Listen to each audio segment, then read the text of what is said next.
Welcome to the session, Massachusetts and Scotland's The Passive House Stories. In this session, we will hear from Sarah Lewis and Tom Chase about how these regions moved from passive house from the fringe to the mainstream. Sarah Lewis is a passionate advocate for sustainability, sustainable architecture and design. As research and policy director for the Passive House Trust, she works to make a real difference in the UK built environment. Sarah is also a Passive House trainer at Co-Action, helping to train the next generation of Passive House consultants, designers, and contractors.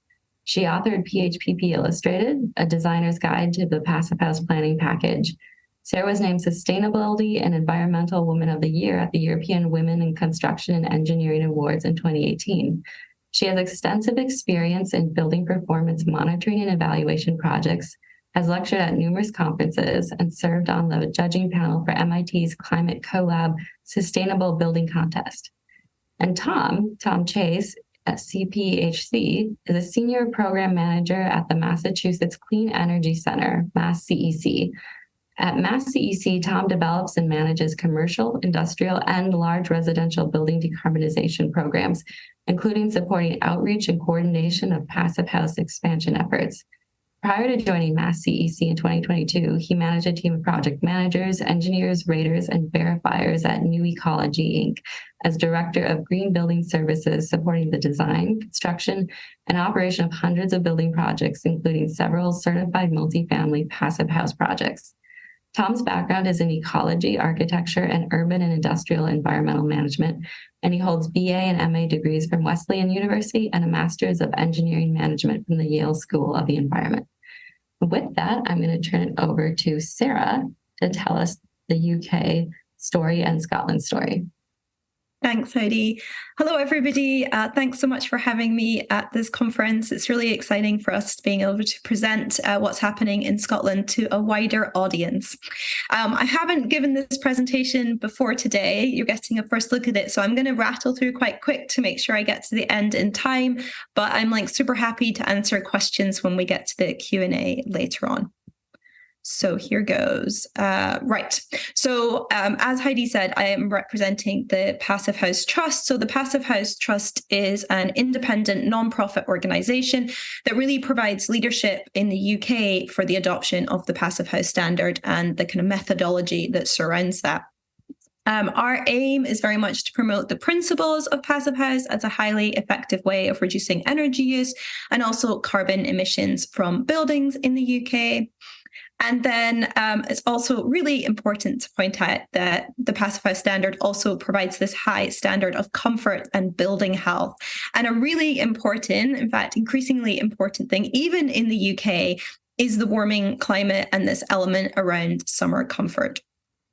So importantly, Passive House is now the world's leading international low energy standard. And as a kind of building concept, it can be adopted by anyone and used anywhere in the world. So it's not a brand, it's about physics. And this has been a really key thing for the Scottish government, looking at this as a way forward for all of our homes in Scotland. So we've been seeing this amazing growth as designers around the world have obviously turned to the standard to deliver the buildings we need for the future.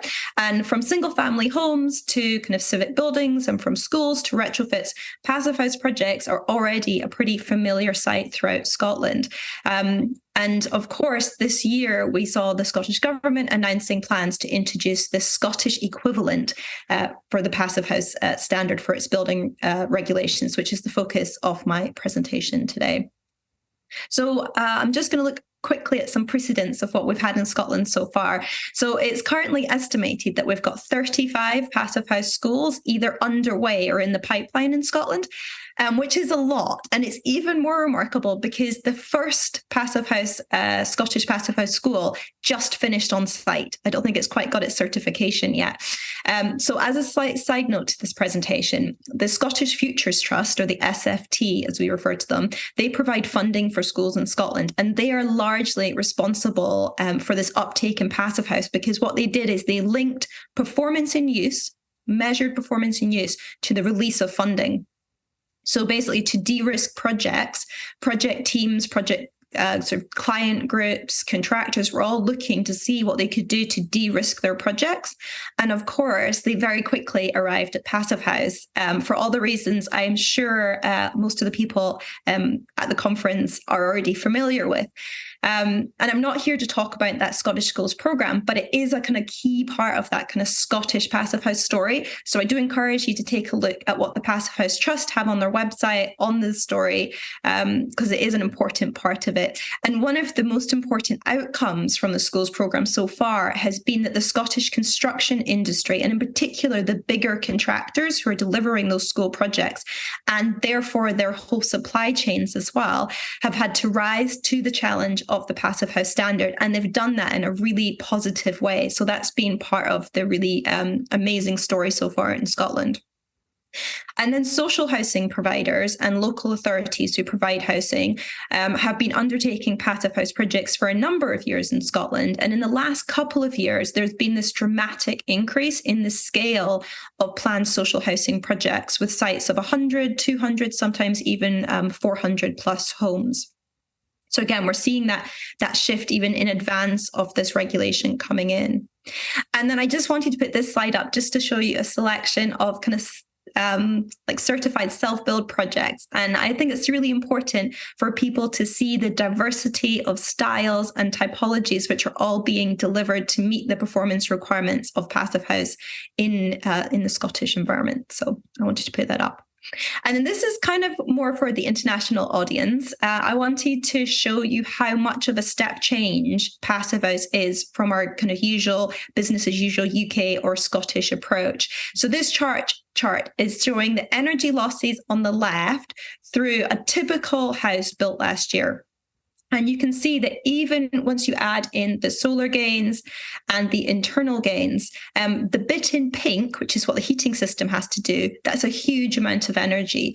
And in that, we've also got to take into account this performance gap in non-passive house buildings, which is really significant in the UK, up to about 60%. So we have been slowly improving our building regulations. And this year, we brought in new regulations, and that has reduce those losses. And again, that means that the heating demand has to do less. But you can see that there's still a big chunk there that needs to be done by the heating system. And in terms of the performance gap, we don't quite know. The new standards brought in some more rigor, but without a really robust methodology and design approach like Passive House, we doubt there'll be a significant change from the business as usual performance gap. So if we take a look at this kind of where we are today compared to where we need to get to for Passive House, this is the fundamental principle of Passive House. We reduce those heat losses on the left so significantly that the building's heat demand actually is largely met by the sun and the internal gains, which is like all the people inside and equipment inside the building. And of course, Passive House is effectively eliminating that performance gap. So now we just have that little slither in pink, which is what the heating demand has to do. And that's set at that 15 kilowatt hours per meter square per annum, which is this metric you hear a lot in Passive House.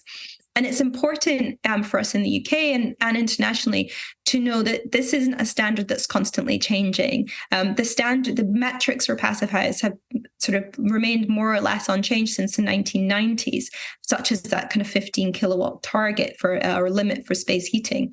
And in the UK, it can be used to meet both the REBA 2030 climate challenge and the LETI climate emergency design guide requirements. And these are two really instrumental organizations in the UK. So there's this kind of clear cross-industry backing for Passive House levels of performance and a recognition that to get to net zero, that's where we need to be. So because those foundations have already been laid, it sort of makes sense to get Passive House performance now into the building regulations. And of course, this is actually the origin of the standards. So this is Wolfgang Feist saying that he was working as a physicist and he'd read that the construction industry had experimented with adding insulation to new buildings and that energy consumption had failed to reduce. And it offended him. It was counter to the basic laws of physics. And he knew that they must be doing something wrong, so made it his mission to find out what and establish what was needed to do it right. and then was born the Passive House Standard. And in a way, that's where we are with our regulations. We keep incrementally improving our regulations, but we're not seeing dramatic energy reductions. And when you improve your regulations, you have to pay for more insulation, you have to pay for better windows. But if you're not seeing the energy performance reduction, you can see why there's a lot of frustration. So Passive House addresses that by making sure that you're getting the value of what you're putting in. So it's a really good standard to look to as part of an approach to building regulations or building standards.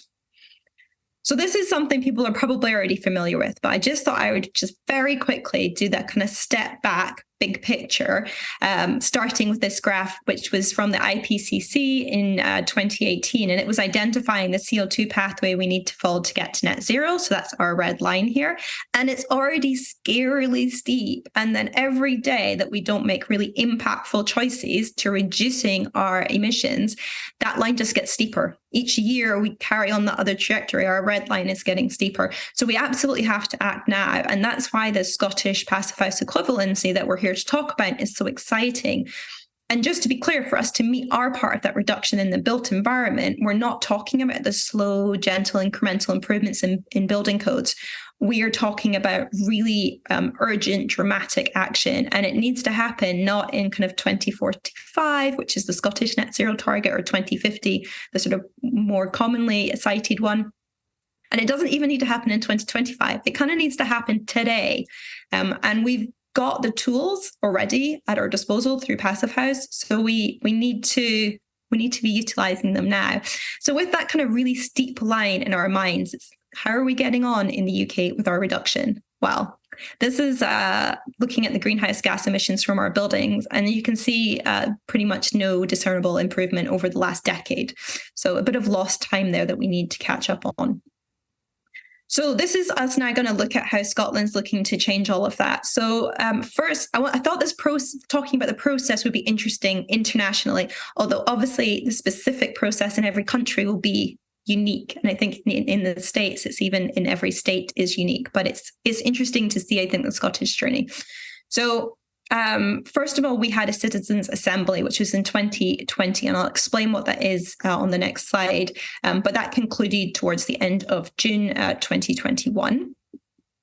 And then an MSP, which is a Scottish Member of Parliament, on reading the Citizens' Assembly document, undertook to develop, consult, and ultimately introduce a private members' bill, which basically takes an idea to Scottish government. And his idea was for a Scottish equivalent to the Passive House Standard for all new homes. And then in December last year, the Scottish government confirmed that they would make subordinate legislation by the end of 2024 to introduce that. And this is where we are now, kind of in the development stage. And we're working closely with the Scottish Building Standards team, industry working groups, and others to kind of help shape that standard. So I'll spend a few minutes now just talking through each of these steps. So this is the Citizens' Assembly. So a Citizens' Assembly is a group of people who are brought together. They're like a cross-section of society brought together to learn, discuss, and reach conclusions on a particular topic of national importance. So in our case here, it was a climate assembly, and it was held from 2020 to 2021. And it talked about how Scotland should tackle the climate crisis in an effective and fair way. And 97% voted in favour of Passive House or a Scottish equivalent standard for all new builds in Scotland. And in response to this report, the Scottish government stated that the Assembly had a profound impact within government because it gave the government a mandate to act in some of the most challenging areas. And it kind of opened the door for new conversations, which are now taking place in government and have led to where we are with the Scottish building codes. So the Scottish government then is made up of 129 MSPs, so members of our parliament, and they're the elected members, and they're across the various political parties. And they each kind of represent their area, their constituents, on devolved matters. So that's matters which are under the control of Scotland rather than the bigger UK government. And building standards is one of those devolved areas that gets decided locally in Scotland. So we worked closely with Alex Rowley, who's shown up on the screen. So he was the MSP, and his team on the kind of technical aspects of the bill that he wanted to introduce. And then once that bill was active, we engaged in a really positive way within the consultation process, encouraging as much kind of support for the standard as we could. Okay, so then this is the first page of it was a long document. This is the first page of the bill as it was put out for consultation. And amazingly, over 90% of all the responses to this consultation were supportive, which was really, really great. So I'm just going to run through the dates so you can see the kind of time scale this took. So the public consultation opened in May last year, so 2022. That led to a consultation period, which closed on the 27th of July. Immediately following that, there was an opportunity for the analysis of the responses to be looked at. Then the next stage was that the final proposal was lodged in November with the Scottish Government. And then cross-party support was achieved the following day, which meant that the bill could then be presented in Parliament. So a bill can be, again, it gets proposed and it needs the cross-party support to make it into Parliament, but that happened. And then that led to the very exciting private members bill day in Parliament, where the Scottish Government committed to this legislation. So that was the 15th of December. You can actually see the clock if you've got eagle eyes in the Parliament building. That was a screenshot I took from home, and it's just like bedtime. So then that's me and my two little girls doing story time. For my 4 and 6-year-old, it was riveting stuff for them. And we watched the 18-minute parliamentary discussions in which Passive House was said 19 times. I went back and counted, which is really amazing. And at the same time, it was like a really positive discussion in Parliament. And it received pretty much unanimously positive cross-party backing. So everybody saw this as a positive way forward. And then this followed on the 10th of January, where the government came forward and said that the Scottish Government were announcing plans to make subordinate legislation within 2 years to introduce that new minimum environmental design standard for all new build housing to meet a Scottish equivalent of the Passive House standard. And this was a comment that Alex Rowley, the MSP who introduced the bill, had made. So we all kind of know that there are some additional costs associated with higher quality construction. But Alex kind of really highlighted the importance of a kind of quality, performance-driven approach, saying that building a passive house is the epitome of a spend-save approach. By investing now, we save both financially and environmentally over the term of the project. And I think that's that kind of really forward-thinking approach that we need to get these pieces of legislation through. And I have to say, I am firmly of the opinion that, yes, you can leave it to the market and some people will build passive house, but the vast majority will fall back to minimum standards. So we need our minimum standards to be the gold standard, really. We need it to be delivering the performance that we actually want to see. So where are we now? Well, it's kind of coming up for end of summer 2023. So we have just under a year and a half until this legislation needs to be in place to introduce this passive house equivalent standard. So our kind of main work at the Trust at the moment is kind of upskilling the industry, working with industry working groups. We're working closely with the Scottish Building Standards team who will be implementing these changes. And we're running a series of kind of events and awareness raising stuff. So we've got lots on at the moment. So in terms of upskilling the industry, we're really lucky in Scotland. We have an amazing centre at Best, which offers Scotland's first national passive house retrofit and fabric first training programme in this really excellent facility. We've managed to, or Best have managed to get funding for a lot of that training through the Scottish Funding Council and Skills Development Transition Training Fund. And they've so far, these figures are actually a bit old, so they've gone up, but they last year had trained 2,500 individuals on that kind of passive house and fabric first training, which is really significant because Scotland's not that big. So we're getting a lot of people through some really great training. We also work with training partners at the Trust. So CoAction is an example of that. And I think Heidi said at the beginning, I also work with the CoAction team to help deliver Passive House training. And CoAction and Passive House Trust came together to launch a free Passive House course for all architecture students, which is supported by RIBA, which is the Royal Institute of British Architects. And that is now being offered for free to 65 architecture schools, with the potential to reach all 15,000 undergraduate students. So hopefully that will make a difference to the supply chain, effectively, the through chain of professionals graduating, having the skills to help deliver these buildings. We also work to help develop professional training through CPD, again, through people like RIBA, and also RIAS, which is the Royal Institute of Architects for Scotland. It's kind of sister body in Scotland. And we support those in the UK who are delivering the certified Passive House courses alongside PHI. Okay, so as usual, when we introduce this slide's titled Scottish Building Standard Team, but this would just be everybody who's not very familiar with Passive House. So when you're presenting Passive House to people outside of the Passive House community, there's the usual kind of misconceptions to clear up. Firstly, of course, to clarify that the word house in Passive House is the German word for building, clarifying that the standard relates to all building typologies, not just homes. Not so important in a way for this particular piece of legislation because it is for homes, but it is important that people can understand that. And then for us, a really important message that we wanted to make sure we communicate is that Passive House at its heart is a health and comfort standard because it creates buildings with kind of optimal environment for the occupants.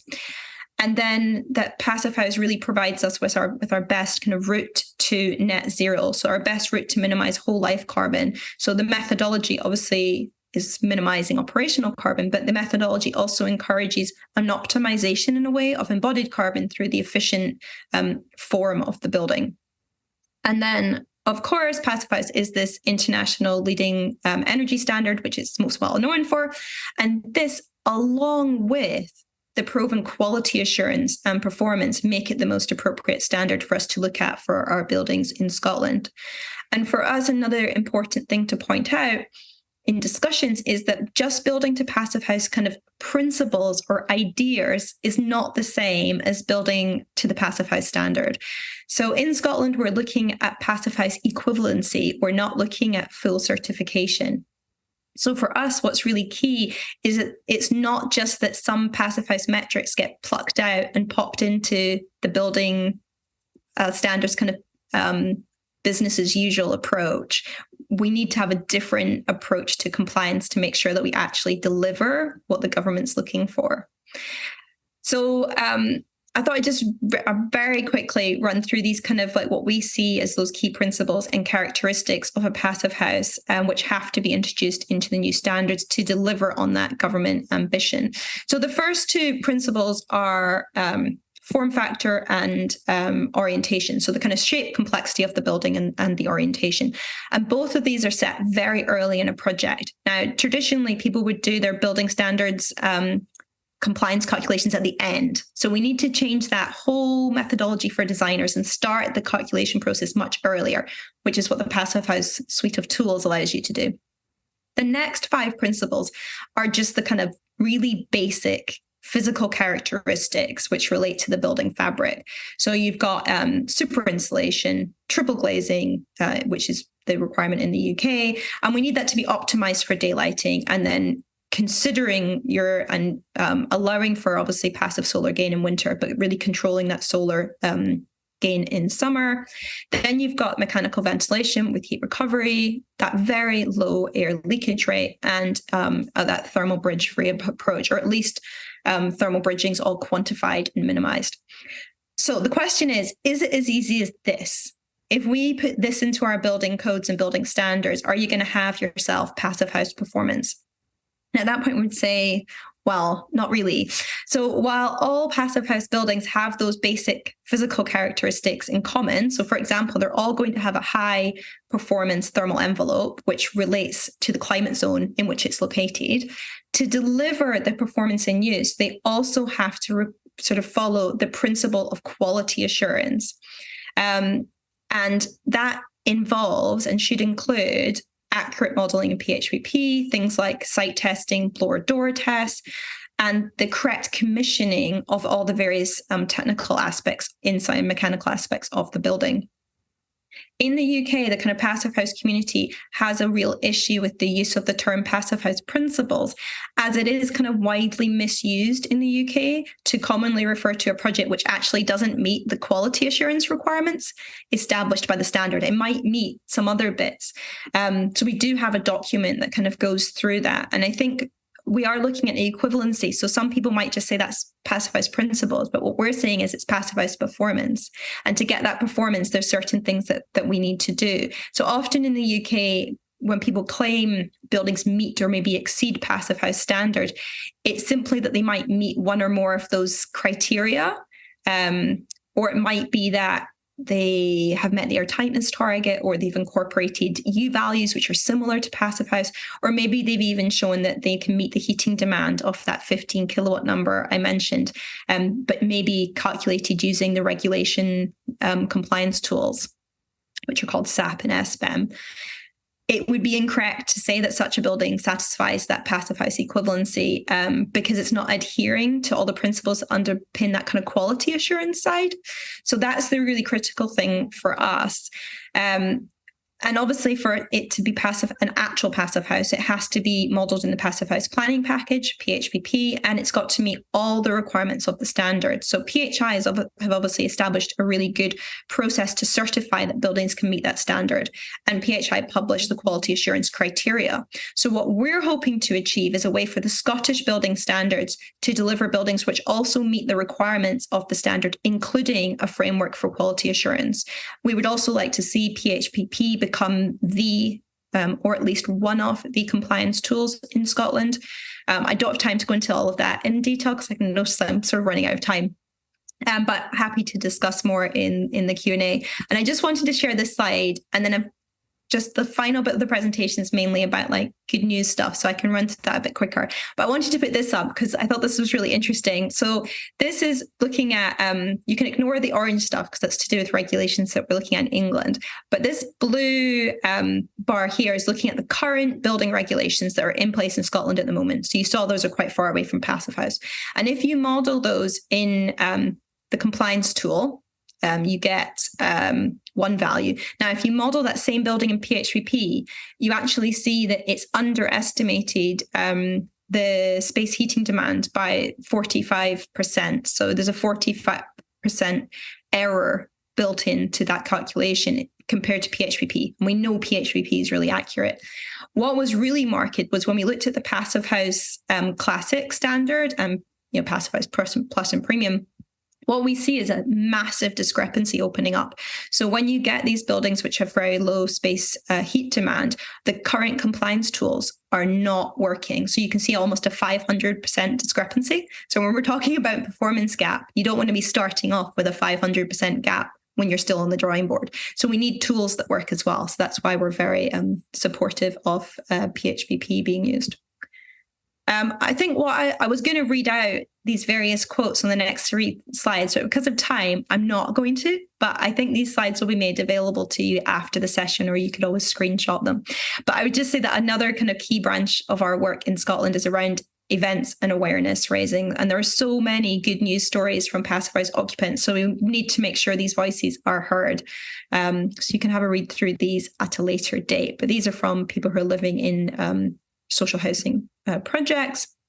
And then on this slide, there's actually also one from a client. So you've got a client and a resident there. So those are interesting for you to read after the session. Okay, and because passive house is often assumed to be primarily an energy standard, because it does that part so well, as we all know, it is important as a trust for us to get out all the information about all those other benefits that passive house delivers. So we've published a benefits guide. We published it at the end of 2021 to help with that. And I put a QR code up on the screen so you can click that if you want to read it. But the research has shown that there's really wide-ranging benefits associated with building to this kind of rigorous quality assured standard. So you've obviously got delivering outstanding levels of building performance, supporting that transition to net zero, exceptional levels of comfort, positive health outcomes, really optimum conditions for like productivity and learning, so that brings in the school side. And then you can also have significant whole life cost savings and deliver a robust kind of return on investment in terms of, you think wider, so in terms of environment, social and economic benefits. And at the same time, you're protecting the most vulnerable members of society from things like fuel poverty. So I would just, overall, that kind of study has shown that Passive House standard for the UK, for Scotland, really is the most appropriate choice for delivering those high quality buildings that we need. But it's also at the same time the best choice for the environment and the wider population. Again, a QR code here, but this is just a very easy to digest set of primers on how Passive House fits in with operational, carbon, embodied carbon, and retrofit. That was a snapshot of, this is like my second last slide. This is a snapshot of our events page that I took just today, just to show the kind of stuff that we're doing. Loads of free events, a pretty packed autumn program. So it's just to try to get as many people involved in the conversation as possible.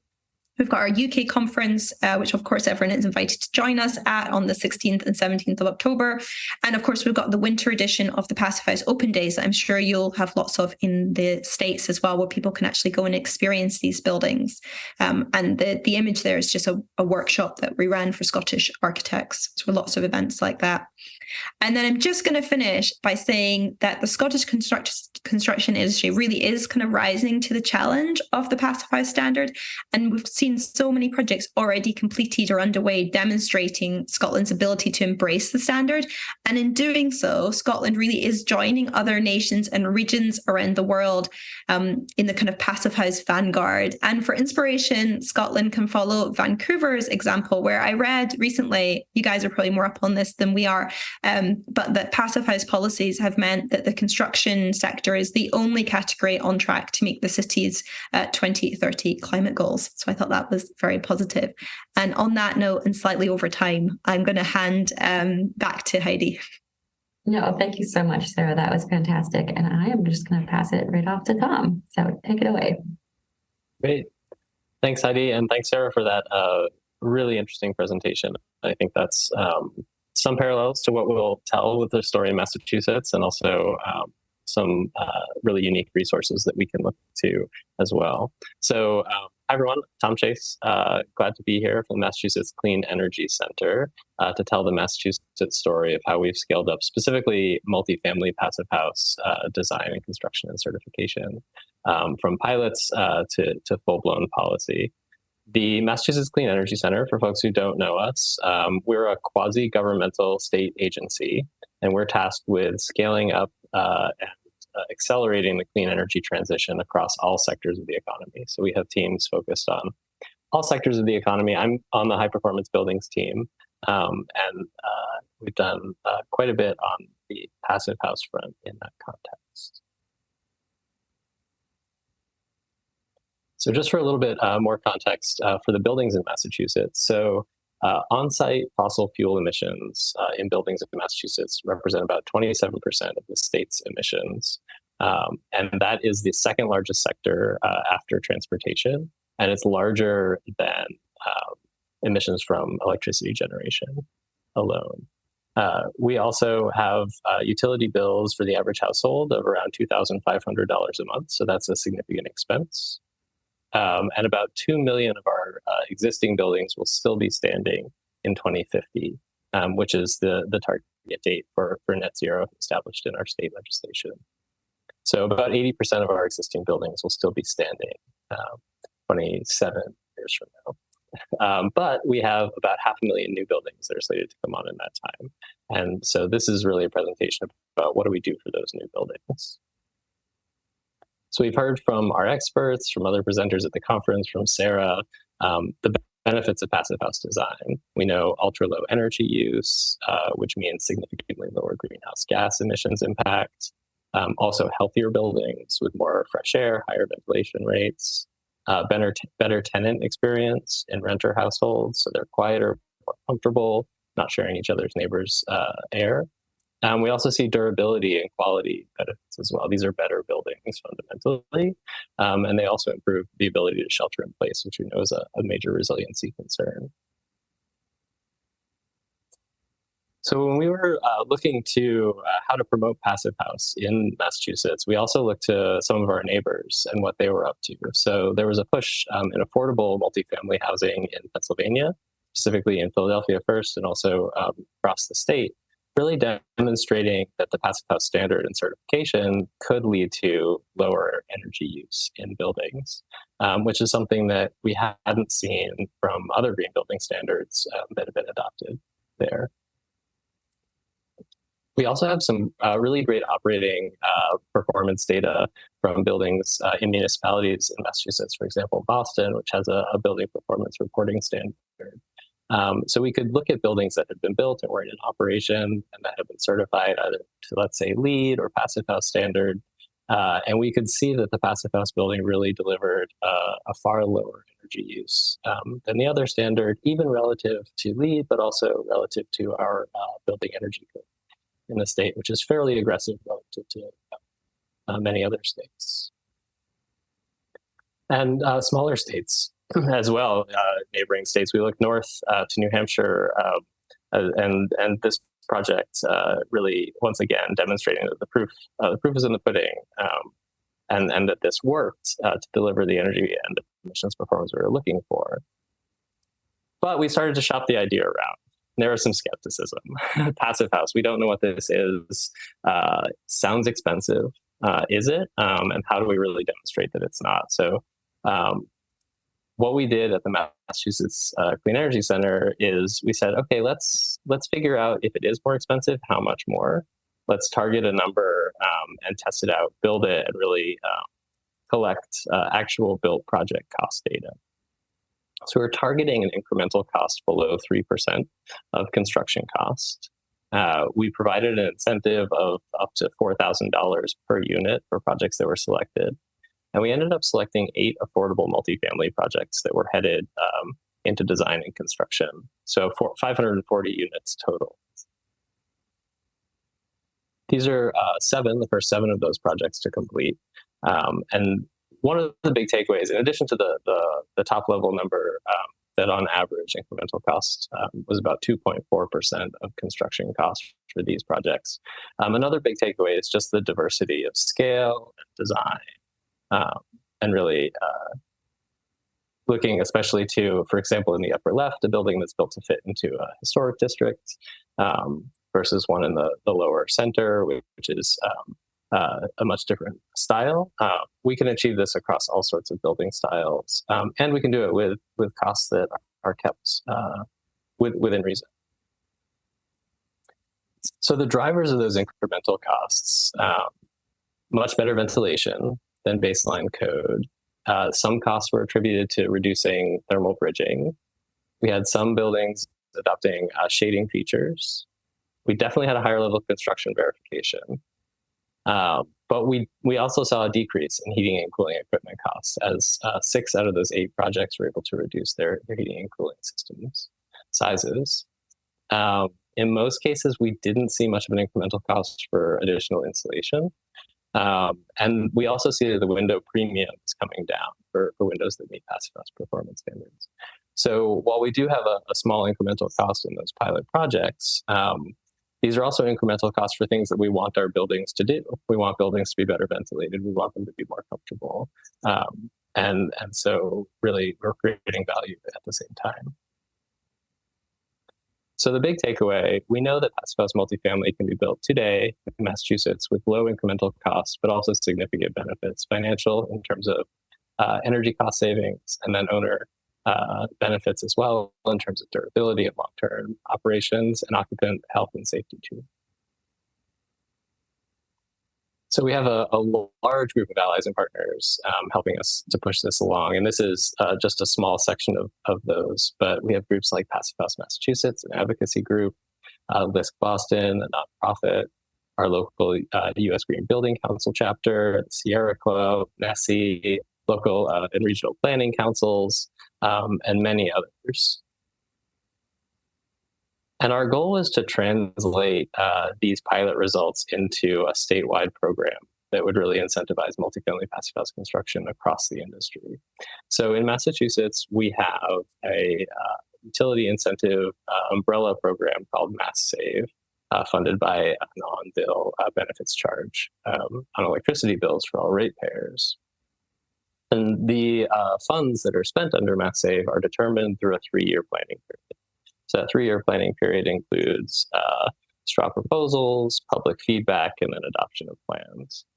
So for the 2019 to 2021 planning period, we, along with those partners I just showed and many others, really pushed to get Passive House into the public comments to show that there was demand for programs, especially on the multifamily side. And fully a quarter of the comments that came in for this planning period were requesting Passive House incentive programs. So fast forward, Mass Save adopts Passive House incentive programs for multifamily, and they follow the model, largely speaking, that we used for our pilot program, but they added some key improvements as well. So this is the breakdown of how the multifamily Passive House incentives work under Mass Save. So there's a small incentive to study feasibility, or what it will take to get a project to a Passive House certification. That's a $5,000 early phase cost. It's 100% funded.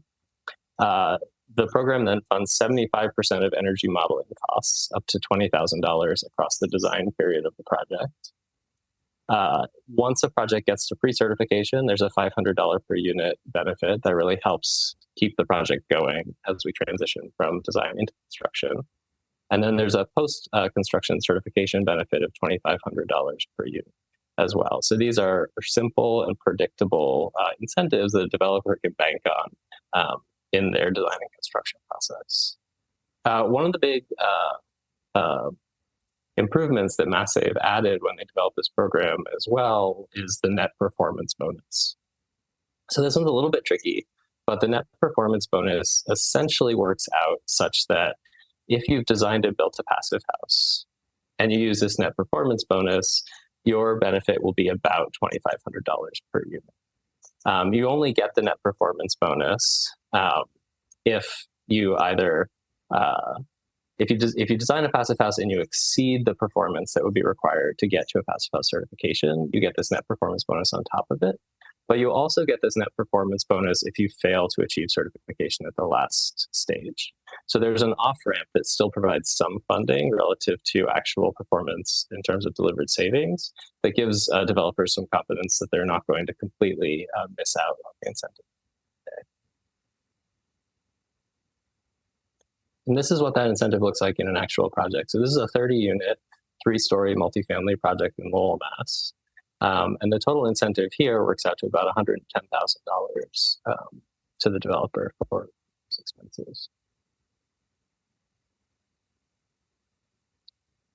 The big result is just exponential growth in multifamily Passive House adoption in the state. So from 2017 and our Passive House Design Challenge through to today, we've seen that the number of units that are planned and accumulating is really, really exploding. And you can see that the number of units, the blue bars there, is tapering off as we have about a 2 to 3 year planning period for new projects as they come online. So we expect that those will grow and continue to grow as these incentives are still in place.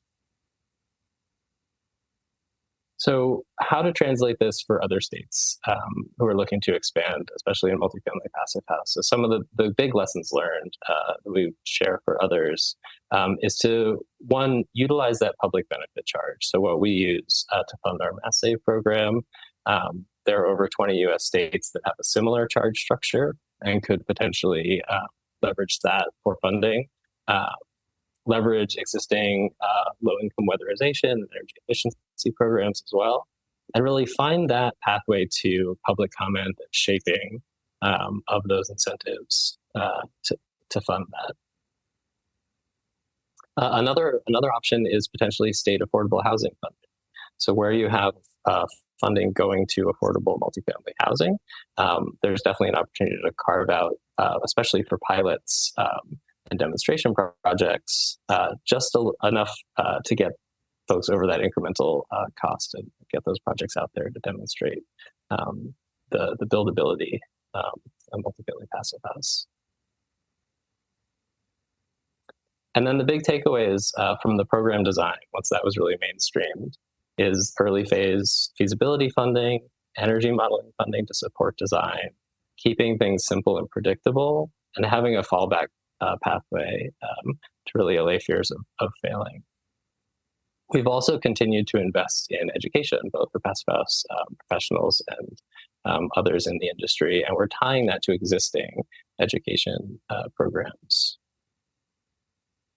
And one last bit to recommend is tapping into the process for the qualified allocation plan for low-income housing tax credits. So for folks who aren't familiar with this, the IRS's low-income housing tax credit program is really the main mechanism by which affordable multifamily housing is developed in the United States today. Each year, that funding is determined at the state level or allocated through a qualified allocation plan.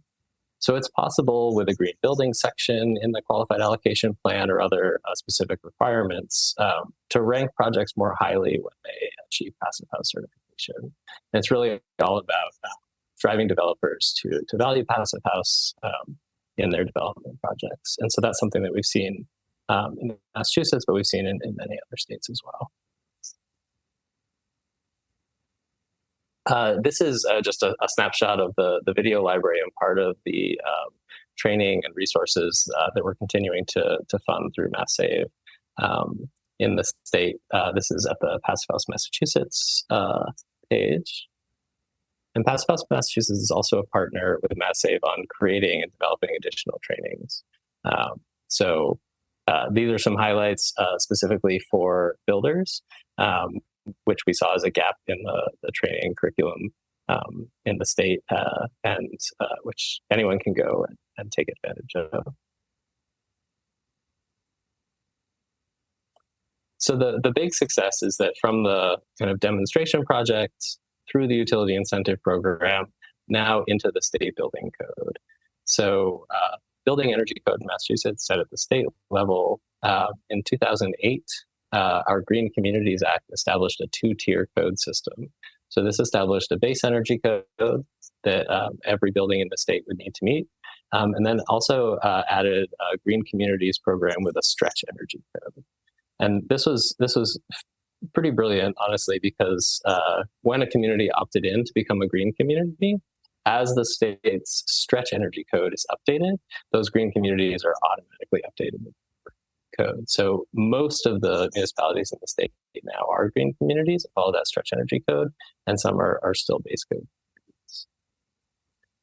In 2011, the legislature set a new emissions performance standard with a goal of 50% reduction in 2030 as a sublimit established for the building sector, and tasked our Department of Energy Regulations with updating the stretch code, as well as adding a new opt-in specialized stretch code to help meet that goal. So the opt-in specialized stretch code, that's really a net zero performance standard, defines net zero building. Like I said, it's designed to meet that sublimit emission sector for buildings, and it can be phased in by buildings type. So one of the things that DOER, Department of Energy Regulation, did with that opt-in code was to adopt for multifamily housing Passive House as the standard. So the statutory timeline for that, so starting last July, we had the emissions reduction targets established for the building sector. By December, the new specialized opt-in code was drafted. And this past January 2023, a new base energy code went into effect, keeping us on target for that 2030 midpoint target on our road to 2050. So within that specialized opt-in code, large multifamily or multifamily 12,000 square feet or larger, as of this past January, Passive House is now the requirement in those opt-in communities for buildings up to 5 stories. And as of this coming January, will be required for the remainder of those large buildings, building 6 stories and above as well. And this is not coming as a shock to the development industry and general contractors and their supply chain, because coming into this requirement being adopted in the building code We have over 6,500 passive house units already in development. That has been, like I said before, exponential growth from about 20 in 2017 up to 6,500 today. We have over 130 firms with certified passive house consultants. And we have a current budget in our massive 3-year funding cycle from 2022 to 2024 of $1.7 million for training of additional consultants and professionals. And we still have those MassSave incentives. So the passive house incentive under MassSave was successful and was readopted for the 3-year planning cycle after it was initiated.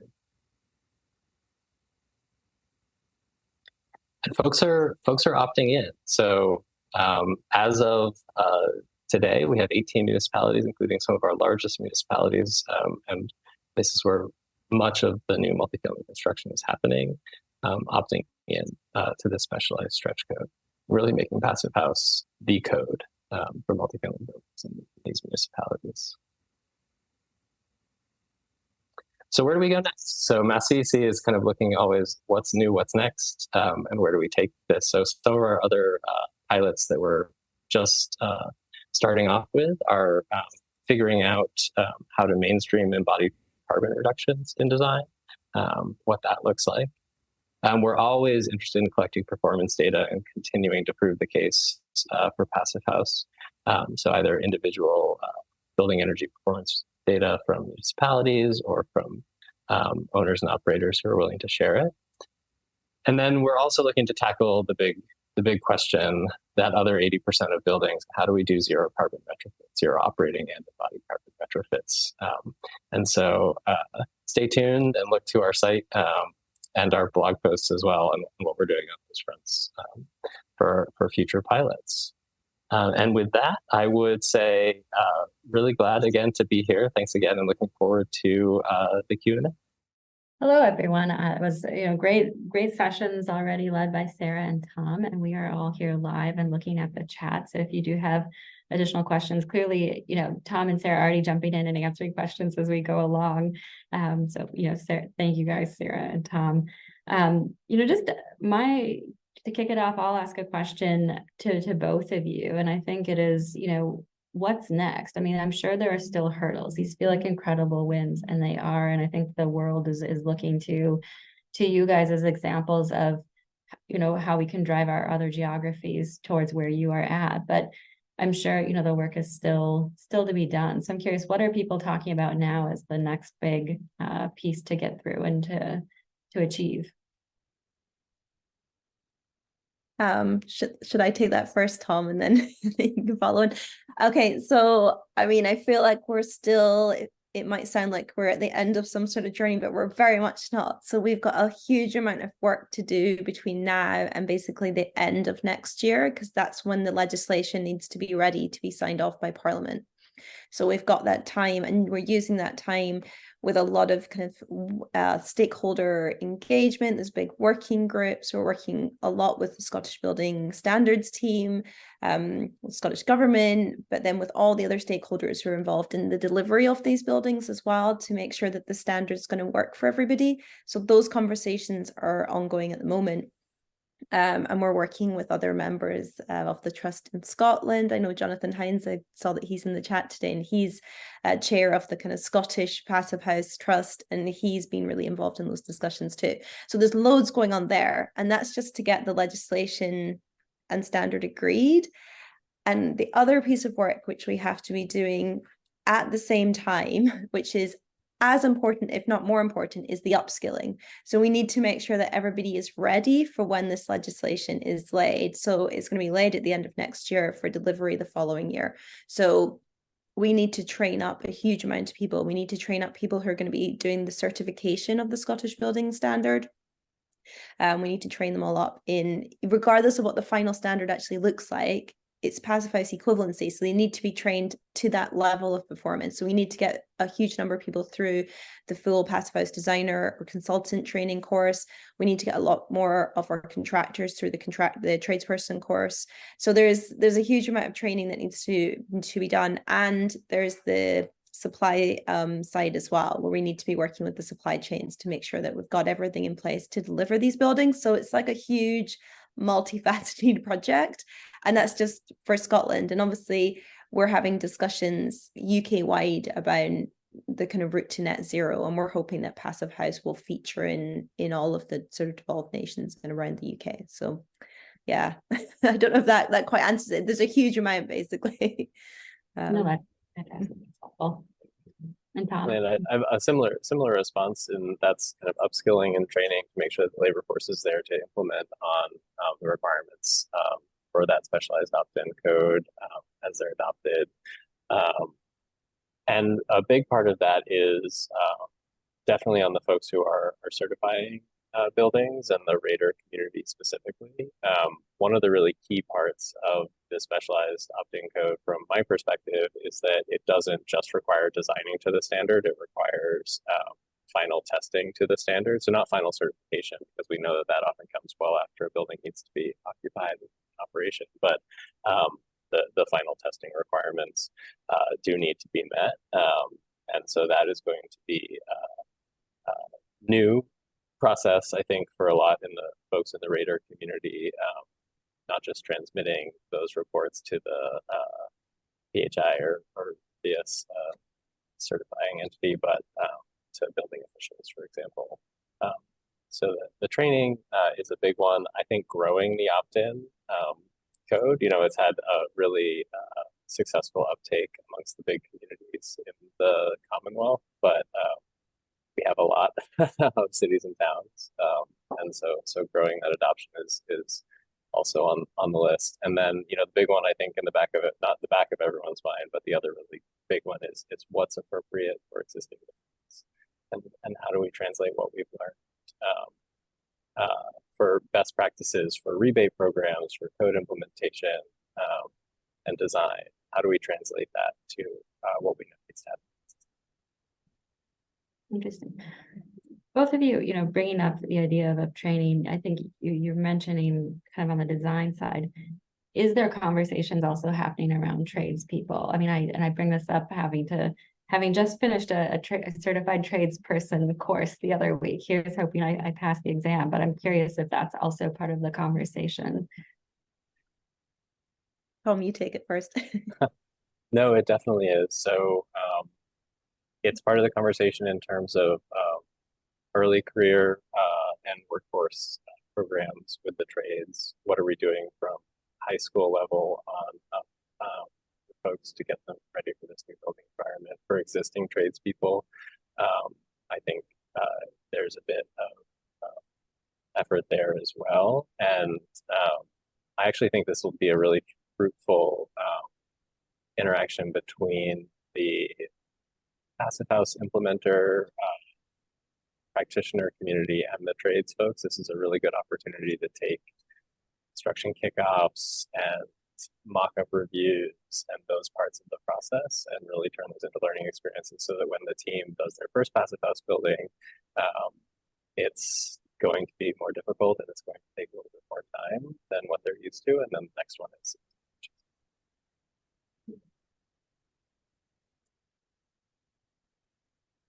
I mean, in terms of the trade side in Scotland, it's a fundamental part of being able to deliver the standards. So it's definitely something that's on everybody's mind.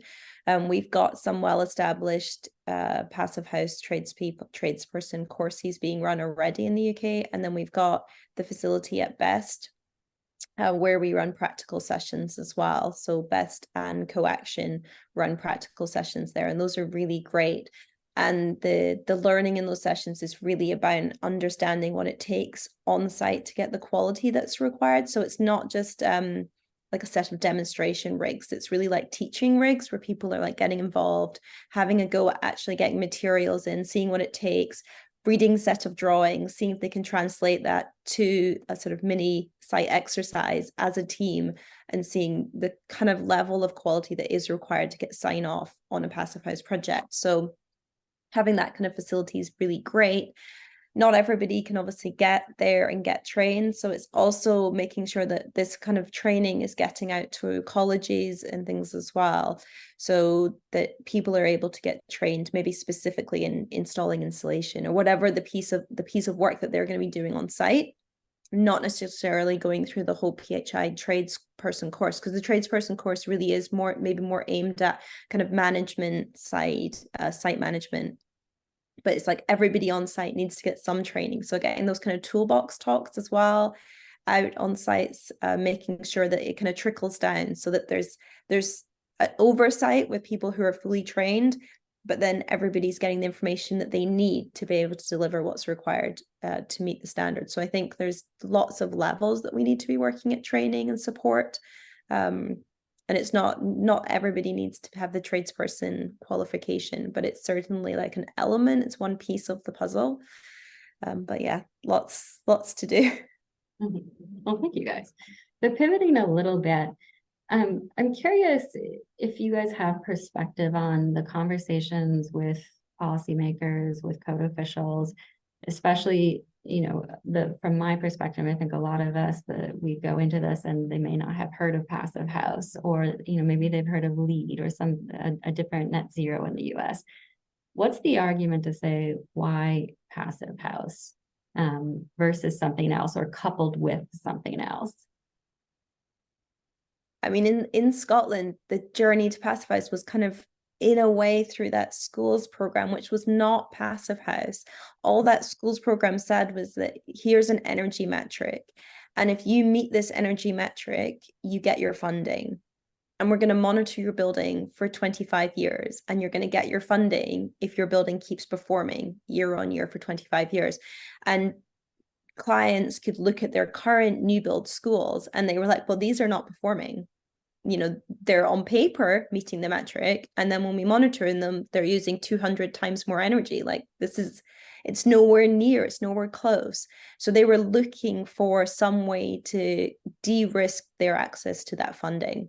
And Passive House is the international standard for delivering building performance. So it became the kind of de facto route for a lot of those schools. Not all of them under that program are going for Passive House, but a lot were.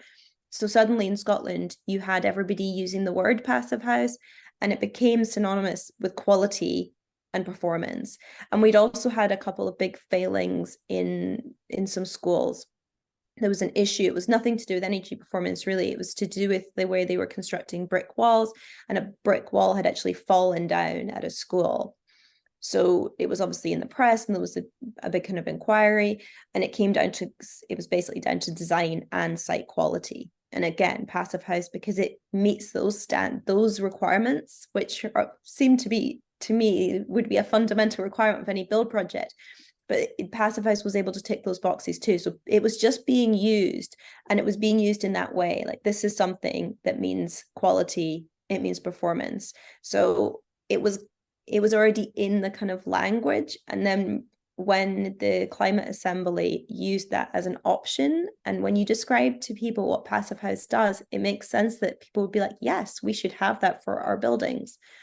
So then for Parliament to sort of take on Passive House as their term, it was already being so widely used in this really positive way that it sort of made sense, and it was seen more as as I said, it's not really seen as a brand. It's seen as like it's physics and it's quality and it's performance. So it's sort of an easy thing to sort of bolt into net zero, because we still talk about net zero. Net zero is the kind of language we use in the UK, but it's seen as the piece that you need to deliver on the performance and quality side of net zero. And there might be other ways to get there, but right now we know that Passive House is a good way to get there. So I think that's why Passive House in particular has been so positively kind of embraced in Scotland. Yeah, I would echo a lot of that. It's in the context of really ambitious climate goals and a general understanding of the need to reduce energy use and emissions from buildings, connecting the dot to a standard that's verifiable that can deliver on those has really been the biggest driver. I think there's also the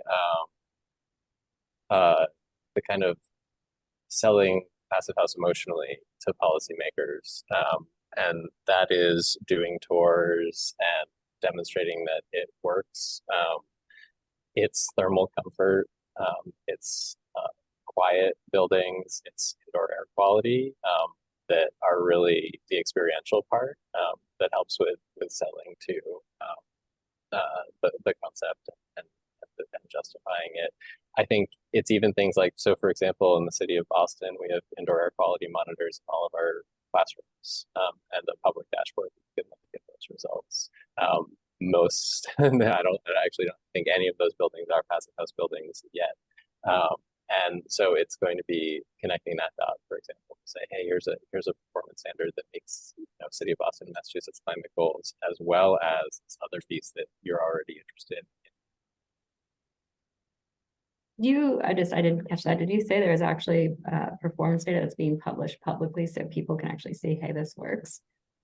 That's very nice. That's right. Yeah. And there's also in multifamily housing, a study underway to evaluate indoor air quality performance in build occupied passive house multifamily buildings in the state versus base code compliant.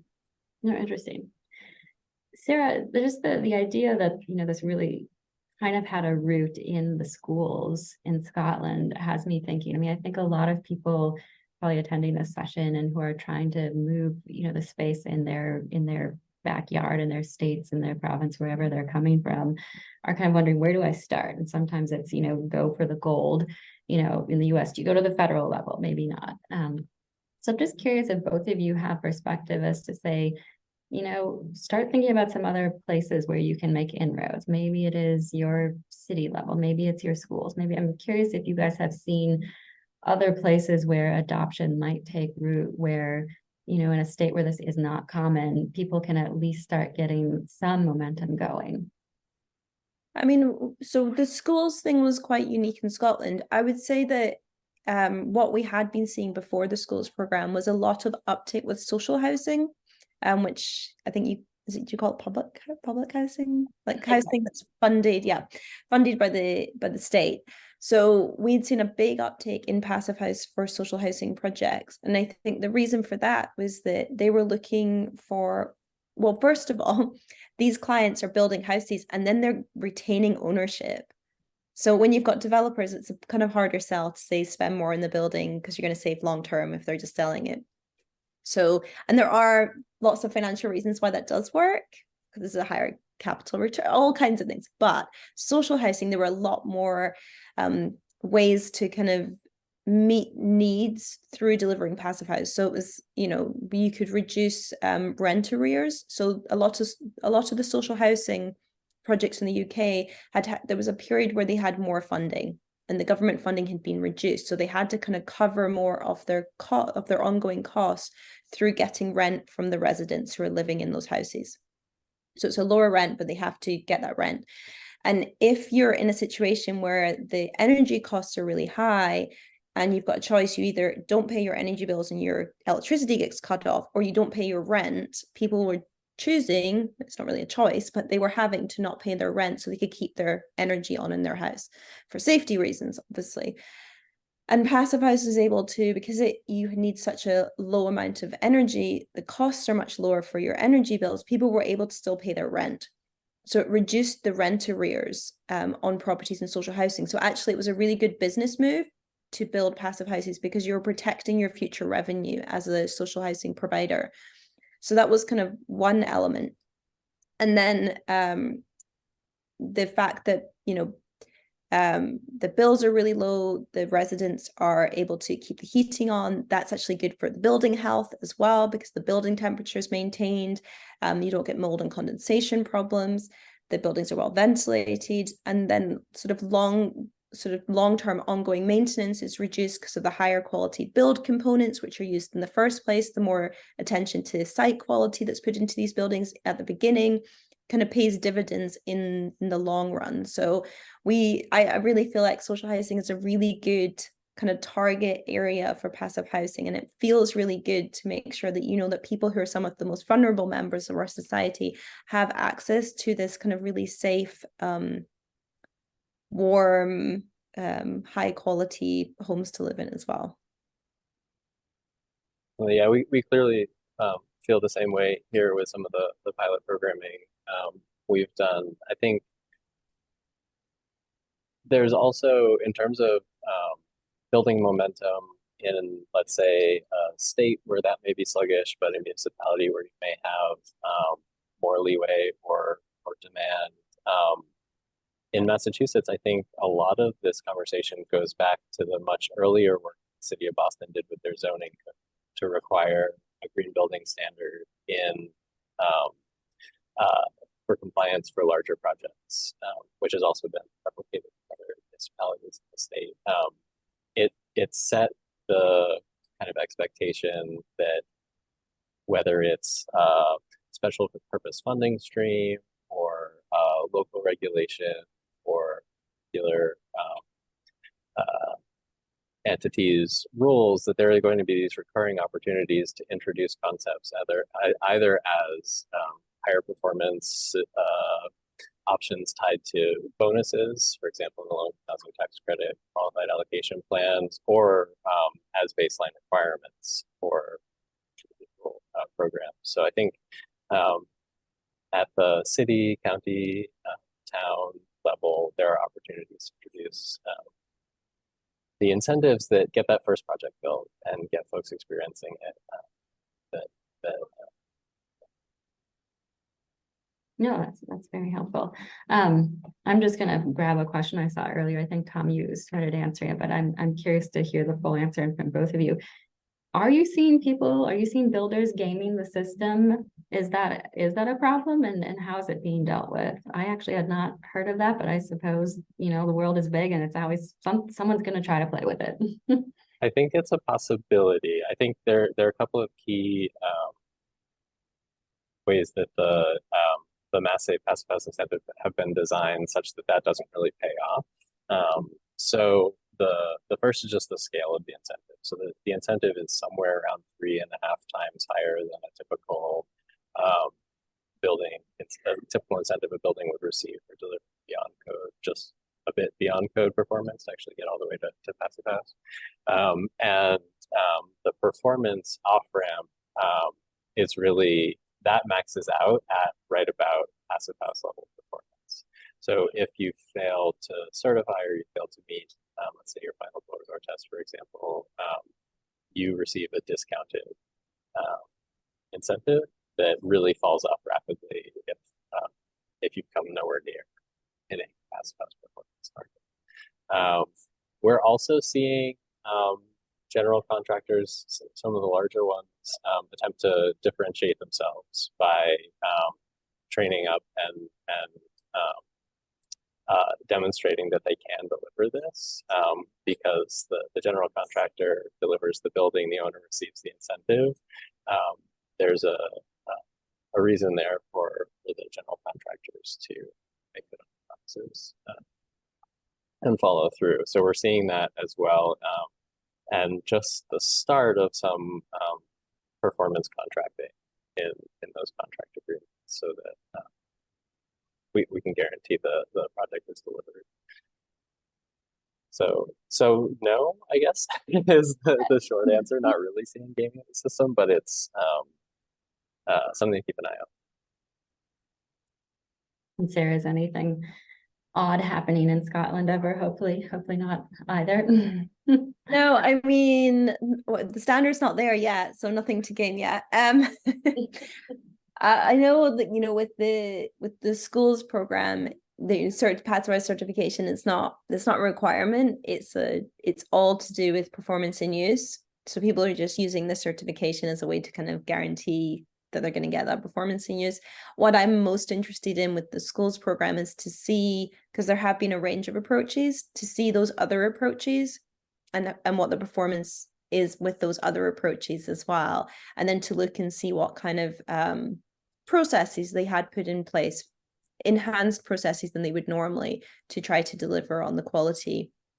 And then ultimately, it'll be really good to get some cost breakdowns off those projects as well, like capital cost breakdowns, consultancy cost breakdowns as well, just to see in terms of delivery and costs, like where the balance sits. So I think we'll get some really good data in the next kind of 2 or 3 years out of those projects. So that will be really, really interesting, but a little bit too early to say on the housing side.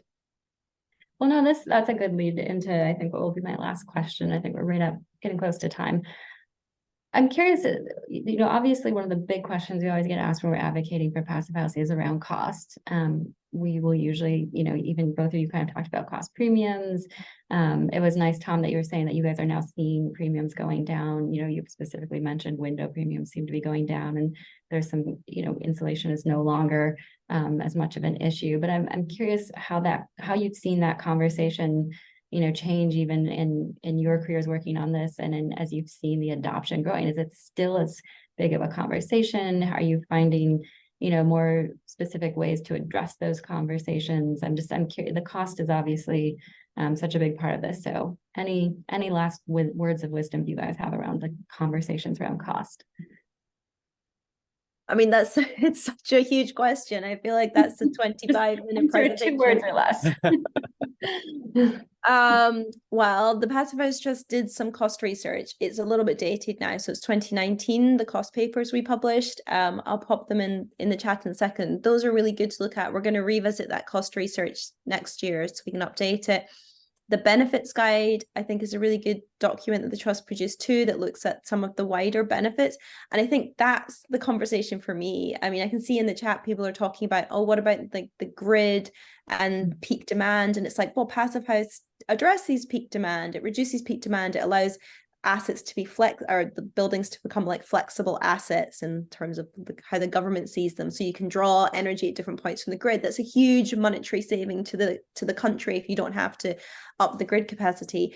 There's like so many benefits. We have a National Health Service, and we know that it costs the National Health Service in England alone something like £540 million every single year to treat people who are ill because of cold homes.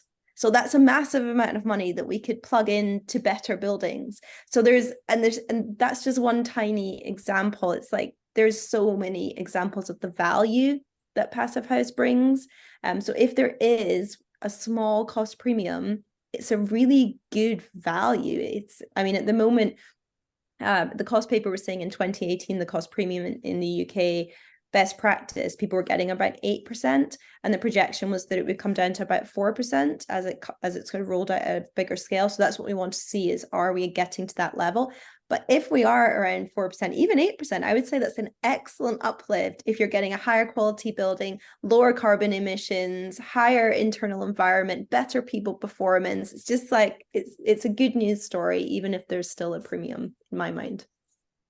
I would agree with that. I also say that construction is incredibly expensive. It fluctuates dramatically, and Passive House performance is one lever amongst a multitude of levers. And so I think it's really part of the cost conversation, which I don't see going away anytime soon. No matter how many times we demonstrate that it's a small or negligible premium.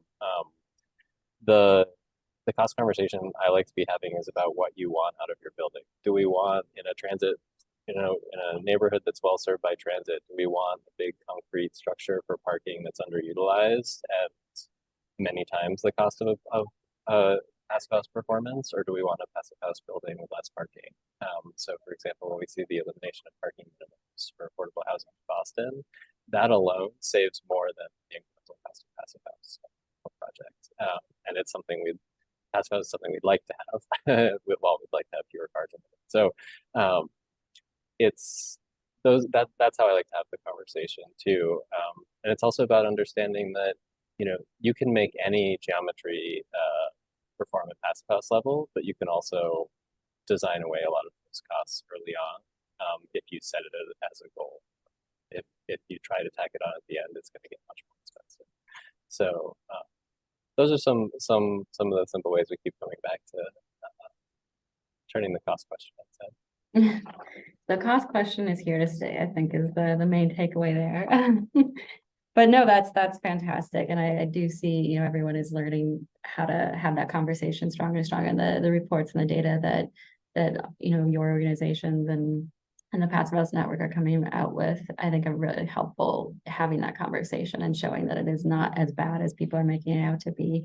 And with that, though, I think it is time to end this session. This has been fantastic. I know a lot of people we're looking forward to hearing from you too. And I know there's going to be another policy focused session at the live event next week where people are there. And my last plug is just, even from personal use, when you guys are advocating, all of our attendees today are advocating for Passive House, do go to the resources that, Sarah mentioned, Tom mentioned. I think Bronwyn even linked a few of them in the chat. So if you go to the Passive House website, to the resources and reports, you'll see like the policy that works report, the new ones, the safe at home, and the policies we want. And those are fantastic, just data points, and help tell those stories to policymakers who are probably not as familiar. So go have a look at those. And with that, we can give people a 10-minute break before we all get to learn some new things at the next sessions. Thank you.